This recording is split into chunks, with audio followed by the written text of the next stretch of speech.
ನಮಸ್ಕಾರ ಸ್ನೇಹಿತರೆ, ನಮಸ್ಕಾರ ಕರ್ನಾಟಕ. ಇವತ್ತಿನ ಈ ವಿಡಿಯೋದಲ್ಲಿ ಒಂದು ಆರ್ಟ್ ಸೈಟ್ ತೊಗೊಂಡ್ರೆ ಏನೆಲ್ಲ ಪ್ರಾಬ್ಲಮ್ ಆಗುತ್ತೆ, ಆರ್ಟ್ ಸೈಟ್ ತೊಗೊಂಡಾಗ ಮನೆ ಕಟ್ಟಬೇಕಾದ್ರೆ ಏನೆಲ್ಲ ಪ್ರಾಬ್ಲಮ್ ಆಗುತ್ತೆ.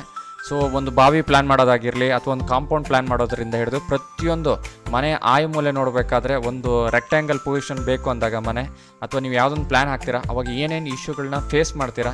ನಾನು ಈ ಸೈಟ್ ತೊಗೊಂಡು ಒಂದು ಆರ್ಟ್ ಸೈಟನ್ನು ಕ್ರಮಬದ್ಧವಲ್ಲದ ಸೈಟನ್ನು ತೊಗೊಂಡಾಗ ಅಂದರೆ ನಾನು ಏನೇನು ಇಶ್ಯೂನ ಫೇಸ್ ಮಾಡಿದೆ ಅನ್ನೋದನ್ನು ಈ ವಿಡಿಯೋದಲ್ಲಿ ತಿಳಿಸ್ಕೊಡ್ತಿದ್ದೇನೆ.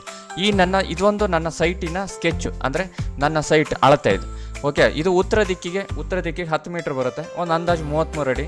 ದಕ್ಷಿಣಕ್ಕೆ 11 ಮೀಟ್ರ್ ಇದೆ, ಆಲ್ಮೋಸ್ಟ್ ಒಂದು 36 ಅಡಿ. ಪೂರ್ವಕ್ಕೆ 15 ಮೀಟ್ರ್ ಇದೆ. ಓಕೆ, ಇದೊಂದು 48 ಅಡಿ ಉದ್ದ ಬರುತ್ತೆ. ಹಾಗೆ ಪಶ್ಚಿಮಕ್ಕೆ ಹಾಗೆ ಒಂದು 14 ಮೀಟ್ರ್ ಬರುತ್ತೆ, ಆಲ್ಮೋಸ್ಟ್ 45 ಅಡಿಯಷ್ಟು ಬರುವಂಥ ಇದೊಂದು ಸೈಟ್. ಓಕೆ, ಇದನ್ನು ನಾನು ಸೈಟ್ ತೊಗೊಂಡೆ, ತುಂಬ ದೊಡ್ಡ ಡೈಮೆನ್ಷನ್ ಇದೆ ಅಂತ ಸೈಟ್ ತೊಗೊಂಡೆ. ಬಟ್ ಮನೆ ಕಟ್ಟಬೇಕಾದ್ರೆ ನನಗೆ ಯಾವುದೇ ಬೇಕಾಗಿರುವಂಥ ಜಾಗ, ಅಂದರೆ ಆ ಸೈಡು ಈ ಸೈಡು ಜಾಗ ಉಳಿತು ಬಿಟ್ಟರೆ ನನಗೆ ಕರೆಕ್ಟಾಗಿ ಇದರಲ್ಲಿ ಒಂದು ದೊಡ್ಡದಾದ ಮನೆ ಕಟ್ಟಲಿಕ್ಕಾಗಲಿಲ್ಲ, ಒಂದು ಚಿಕ್ಕದಾದ ಮನೆ ಕಟ್ಟೋ ಥರ ಆಯಿತು ನನಗೆ.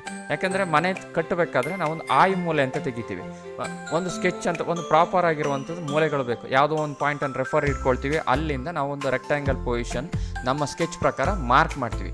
ಆವಾಗ ಏನೇನು ಪ್ರಾಬ್ಲಮ್ ಆಯಿತು ಅನ್ನೋದನ್ನು ಈ ವಿಡಿಯೋದಲ್ಲಿ ನಿಮಗೆ ತಿಳಿಸ್ಕೊಡ್ತಾ ಇದ್ದೀನಿ ನೋಡಿ. ಇದು ಒಂದು ರಫ್ ಸ್ಕೆಚ್ ನನ್ನ ಸೈಟ್ ಬಗ್ಗೆ.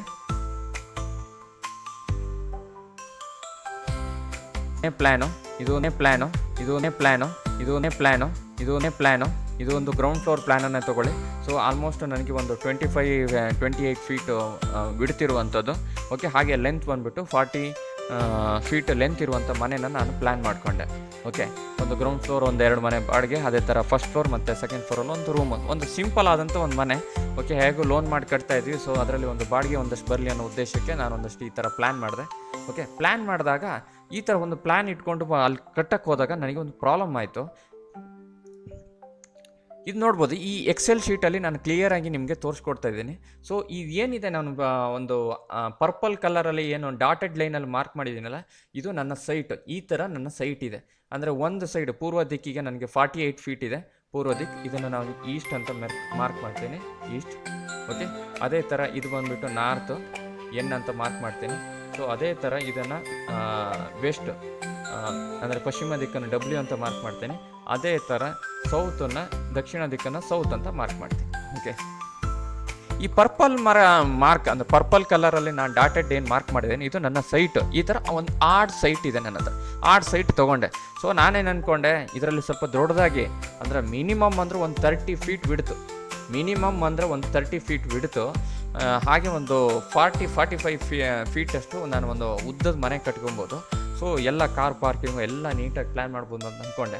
ಬಟ್ ಯಾವಾಗ ನನಗೆ ಗೊತ್ತಾಯಿತು ಅಂತಂದರೆ, ಈ ಸೈಟನ್ನು ನಾನು ಯಾವಾಗ ಈ ಥರ ನಮ್ಮ ಸೈಟನ್ನು ಆಯಮೂಲೆ, ಅಂದರೆ ನನ್ನ ಪ್ಲ್ಯಾನ್ ಪ್ರಕಾರ ನಾನು ಯಾವಾಗ ಸ್ಕೆಚ್ ಅಂದರೆ ಮಾರ್ಕ್ ಮಾಡೋಕ್ಕಂತ ಹೋಗ್ತೀನಿ, ಆವಾಗ ನನಗೆ ಒಂದು ಪ್ರಾಬ್ಲಮ್ ಆಯಿತು. ಅಂದರೆ ನಾನು ಒಂದು 30 ಫೀಟನ್ನು ವಿಡ್ತನ್ನು ಇಟ್ಕೊಂಡಿದ್ದೆ. ಅಂದರೆ ಅಗಲವಾದ 30 ಫೀಟ್ಗಿಂತ ಜಾಸ್ತಿ ಇರಬೇಕು ಅಂತ ಒಂದು 35 ಫೀಟ್ ಪ್ಲ್ಯಾನ್ ಮಾಡ್ಕೊಂಡಿದ್ದೆ. ಸೊ ಹಾಗೆ ಲೆಂತ್ ಬಂದುಬಿಟ್ಟು 40 ಫೀಟ್ಗೆ ಇಟ್ಕೊಂಡೆ.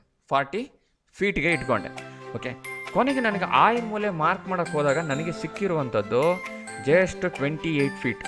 ಈ ಎಕ್ಸೆಲ್ ಶೀಟಲ್ಲಿ ನಿಮ್ಗೆ ಗೊತ್ತಾಗುತ್ತೆ ನೋಡಿ, ಈ ಎಕ್ಸೆಲ್ ಶೀಟಲ್ಲಿ ಗೊತ್ತಾಗುತ್ತೆ. ಸೊ ನನಗೆ ಇಲ್ಲಿ 35 ಆಲ್ಮೋಸ್ಟ್ ಈ ಕಡೆ ಸೌತ್ ಸೈಡು ನನಗೆ 36 ಫೀಟ್ ಲೆಂತ್ ಇದೆ. ಬಟ್ ನನಗೆ ಸಿಕ್ಕಿರುವಂಥದ್ದು ಇಲ್ಲಿ ಒಂದು 32 ಫೀಟ್ ಅಷ್ಟೇ. ಯಾಕೆ ಹೇಳಿ, ನಾವು ಮಾರ್ಕ್ ಮಾಡಬೇಕಾದ್ರೆ ಮೂಲೆ ಮಾರ್ಕ್ ಮಾಡಬೇಕಾದ್ರೆ ಸೊ ಈ ಥರ ನನಗೆ ಒಂದು ಬಾಕ್ಸ್ ಬೇಕಾಗುತ್ತೆ. ಸೊ ಯಾವುದೋ ಒಂದು ಪಾಯಿಂಟು ನಾನು ಇಲ್ಲಿ ನಾರ್ತ್ ಮತ್ತು ವೆಸ್ಟ್ ಮೂಲೆ ಕಾರ್ನರನ್ನು ರೆಫರ್ ಪಾಯಿಂಟ್ ಇಟ್ಕೊಂಡು ಈ ಥರ ಮಾರ್ಕ್ ಮಾಡಿಕೊಂಡು, ಓಕೆ, ನಮ್ಮ ಇಂಜಿನಿಯರ್ ಮುಖಾಂತರ, ನಮ್ಮ ಆರ್ಕಿಟೆಕ್ಟ್ ಇಂಜಿನಿಯರ್ ಮುಖಾಂತರ ಈ ಥರ ಮಾರ್ಕ್ ಮಾಡಿಕೊಂಡು, ಆವಾಗ ನನಗೆ ಸಿಕ್ಕಿರುವಂಥ ಡೈಮೆನ್ಷನ್ನು ಈ 33 ಫೀಟಲ್ಲಿ ಇಲ್ಲಿ ಸಿಕ್ಕಿರುವಂಥದ್ದು ಜಸ್ಟ್ ನನಗೆ 30 ಫೀಟ್. ಸೊ ಇಲ್ಲಿ ನನಗೆ ಸಿಕ್ಕಿರೋದು ಸೇಮ್ ಅದರ ಆಪೋಸಿಟ್ 30 ಫೀಟ್. ಸೊ ಇಲ್ಲಿ ನನಗೇನಾಯಿತು, ಈ ಮೂಲೆ ಹೋಯಿತು, ನನಗೆ ಸಿಕ್ಕಿರುವಂಥದ್ದು ಇಲ್ಲಿ ಈಸ್ಟ್ ಸೈಡು 40 ಫೀಟ್. ಸೊ ಅದೇ ಥರ ಅದರ ಆಪೋಸಿಟ್ಟು ನನಗೆ 40 ಫೀಟ್ ಸಿಕ್ತು. ಓಕೆ, ಸೊ ನೀವು ನೋಡ್ಬೋದು, ನನಗೆ ಮ್ಯಾಕ್ಸ್ ಅಂದರೆ ಇದರಲ್ಲಿ 40-30 ಮನೆಯನ್ನು ಕಟ್ಕೊಬೋದು. 40-30 ಸೊ ಈ ಥರ ನನಗೆ ಆರ್ಟ್ ಸೈಟ್ ತೊಗೊಂಡಾಗ ಆ ಒಂದು ಆಯ್ ಮೂಲೆ ಅಂತ ನೋಡಿದಾಗ, ಈ ಥರ ಆಯ್ ಮೂಲೆ ಅಂತ ಮಾರ್ಕ್ ಮಾಡೋಕ್ಕೆ ಹೋದಾಗ ನನಗೆ ಆಗಿರುವಂಥದ್ದು ನನಗೆ ಸಿಕ್ಕಿರುವಂಥದ್ದು ಓನ್ಲಿ 40-30. ಓಕೆ, ರಿಮೈನಿಂಗ್ ನನಗೆ ಜಾಗ ತುಂಬ ಜಾಸ್ತಿ ಇತ್ತು. ಈ ನನ್ನ ಆರ್ಟ್ ಸೈಟ್ ಪ್ರಕಾರ ತುಂಬ ಜಾಗ ಜಾಸ್ತಿ ಇತ್ತು. ನೀವು ನೋಡ್ಬೋದು ಈ ಪ್ಲ್ಯಾನ್ ಪ್ರಕಾರ, ಈ ಸ್ಕೆಚ್ ಪ್ರಕಾರ ನೋಡಿ, ಒಂದು 10 ಮೀಟ್ರ್ ಇದೆ ಒಂದು ಕಡೆ. 10 ಮೀಟ್ರ್ ಅಂದರೆ ಆಲ್ಮೋಸ್ಟ್ 33 ಅಡಿ. ಓಕೆ, ಇನ್ನೊಂದು ಕಡೆ ಬಂದುಬಿಟ್ಟು 11 ಮೀಟ್ರ್ ಇದೆ, ಆಲ್ಮೋಸ್ಟ್ 35-36. ಸೊ ಏನಾಗುತ್ತೆ, ಆ ಮೂಲೆಗಳು ಜಾಗ ಉಳ್ಕೊಂಬಿಡ್ತು. ಈ ಸ್ಕೆಚಲ್ಲಿ, ಈ ಫೋಟೋದಲ್ಲಿ ನೋಡ್ಬೋದು ನೀವು. ಓಕೆ, ಇಲ್ಲಿ ಈ ಮೂಲೆ ಏನಿದೆ ನನಗೆ ಪೂರ್ವ ಪಶ್ಚಿಮ ಅಂದರೆ ಉತ್ತರ ಮತ್ತು ಪಶ್ಚಿಮದ ಮೂಲೆ ಏನಿದೆ ಆ ಪಾಯಿಂಟ್ ಇಟ್ಕೊಂಡು ನಾನು ಹೀಗೆ ಎಳಿತೆ. ಬಟ್ ಈ ಸೈಡು ಉಳ್ಕೊಂಡ್ಬಿಡ್ತು ನನಗೆ. ದಕ್ಷಿಣ ಮತ್ತು ಪಶ್ಚಿಮದ ಮೂಲೆ ಏನಿದೆ, ನಾವು ಏನು ಹೇಳ್ತೀವಿ ದೇವ ಮೂಲೆ. ಓಕೆ, ಆ ಮೂಲೆಗಳು ನನಗೆ ಗೊತ್ತಾಗ್ತಿಲ್ಲ ಸದ್ಯಕ್ಕೆ. ಓಕೆ, ಈ ಪಶ್ಚಿಮ ಮತ್ತು ದಕ್ಷಿಣದ ಮೂಲೆ ಏನಿದೆ ಅದರಲ್ಲಿ ಸ್ವಲ್ಪ ಜಾಗ ಉಳ್ಕೊಂಡ್ಬಿಡ್ತು. ಅದೇ ಥರ ಮತ್ತೆ ಈ ಬಾವಿ ಫ್ರಂಟ್ ಏನು ಬಾವಿ ಪ್ಲ್ಯಾನ್ ಮಾಡ್ಕೊಂಡಿದ್ದೀನಲ್ಲ, ಈ ಬಾವಿಯಲ್ಲೂ ಹಾಗೆ ಅದರ ಎದುರುಗಡೆನೂ ತುಂಬ ಜಾಗ ಉಳ್ಕೊಂಡ್ಬಿಡ್ತು. ಏನು ನಾವು ದೇವ ಮೂಲೆ ಅಂತ ಹೇಳ್ತೀವಿ, ಆ ದೇವ ಮೂಲೆ ಕಡೆನೂ ಜಾಗ ಉಳ್ಕೊಂಡ್ಬಿಡ್ತು. ನನಗೆ ಯೂಸ್ ಆಗಿದ್ದಂದರೆ ಒಂದು ವಾಯುವ್ಯ ದಿಕ್ಕು. ಓಕೆ, ವಾಯುವ್ಯ ದಿಕ್ಕಲ್ಲಿ ಸ್ವಲ್ಪ ಜಾಗ ಏನು ಅಂಥದ್ದು ಉಳಿಲಿಲ್ಲ. ಅದೇ ಪಾಯಿಂಟನ್ನು ರೆಫರ್ ಇಟ್ಕೊಂಡೆ. ಸೊ ಬೇರೆ ಎಲ್ಲ ಮೂಲೆಗಳಲ್ಲೂ ನನಗೆ ಜಾಗ ಸುಮ್ಮನೆ ವೇಸ್ಟ್ ಆಗಿ ಉಳಿತು. ಇದರಿಂದ ನನಗೇನು ಮಾಡ್ಕೊಬೋದು, ಏನು ಬೆಳೆಯೋಕ್ಕಾಗಲ್ಲ. ಹೂವಿನ ಗಿಡ ಹಾಕಿದರೆ ಮರದ ನೆರಳಲ್ಲಿ ನಿಮಗೆ ಏನಾಗುತ್ತೆ, ಹೂವಿನ ಗಿಡ ಅಷ್ಟು ಚೆನ್ನಾಗಿ ಪೂರ್ವ ದಿಕ್ಕು ಬಿಟ್ಟರೆ ಬೇರೆ ಯಾವುದೇ ದಿಕ್ಕಲ್ಲಿ ಬರೋದಿಲ್ಲ. ಪೂರ್ವ ದಿಕ್ಕು ನಮ್ಮದು ಮನೆ ಪ್ಲ್ಯಾನ್ ಮಾಡಿರೋದ್ರಿಂದ ಪೂರ್ವ ದಿಕ್ಕಲ್ಲಿ ಮನೆ ಎದುರುಗಡೆ ಒಂದು ತುಳಸಿ ಗಿಡ ಅಂತ ಬೇಕಾಗುತ್ತೆ, ಸುಮ್ಮನೆ ಬೈಕ್ ನಿಲ್ಸೋದಕ್ಕೆ ಬೇಕಾಗುತ್ತೆ, ಸಣ್ಣ ಪುಟ್ಟ ಮಕ್ಕಳ ಸೈಕಲ್ ನಿಲ್ಸೋದಕ್ಕೆ ಬೇಕಾಗುತ್ತೆ. ಸೊ ಈ ಥರ ಯಾವತ್ತೂ ನೀವೇನಾದರೂ ಒಂದು ಈ ಆರ್ಟ್ ಸೈಟನ್ನು ಕಡಿಮೆ ರೇಟಿಗೆ ಸಿಗುತ್ತೆ ಅಥವಾ ಒಂದು ಒಳ್ಳೆ ಪ್ರೈಸ್ ಕನ್ಸೆಷನಲ್ಲಿ ಸಿಗುತ್ತೆ ಅಂದರೆ ದಯವಿಟ್ಟು ಪ್ಲ್ಯಾನ್ ಮಾಡೋಕ್ಕೆ ಹೋಗಬೇಡಿ.